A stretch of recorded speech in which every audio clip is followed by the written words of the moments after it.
유엔이 정한 노인의 기준은 65세입니다. 우리나라의 65세 이상 노인 인구는 542만 명인데요. 전체 인구 10명 가운데 1명은 노인이라는 겁니다. 이 가운데 독거노인은 138만 명으로 추정됩니다. 15년 전인 2000년에 54만 명보다 2.5배가 증가한 수치입니다. 하지만 혼자 사는 노인의 비중은 앞으로 더 늘어날 것으로 보입니다. 2035년이 되면 독거노인은 전체 노인 인구의 23%인 344만 명이 될 것으로 보입니다.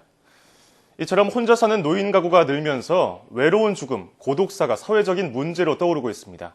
신경은 기자의 보도입니다. 지난해 3월 67살 정모 씨가 단독주택 새방에서 숨진 채 발견됐습니다. 오래전 가족과 연락이 끊긴 뒤 10년 넘게 홀로 살았던 정 씨. 암 환자였지만 제대로 된 치료도 받지 못한 상태였습니다. 또 지난해 10월에는 다세대 주택에서 새들어 살던 68살 최모 씨가 숨진 채 발견됐습니다. 최 씨는 전기요금과 자신의 장례 비용, 시신을 수습할 사람에게 국밥값을 남기고 쓸쓸한 죽음을 맞았습니다.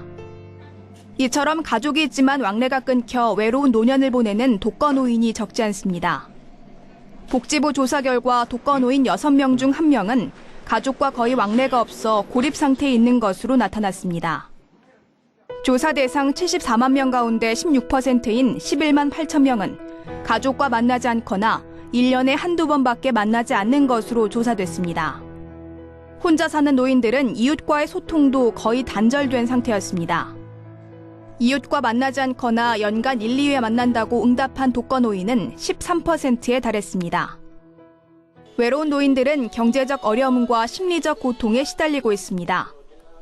경제적 어려움 때문에 하루의 식사를 2끼 이하 먹는 노인이 4천여 명에 달했고 7만 명의 독거노인이 우울증에 시달리는 것으로 조사됐습니다.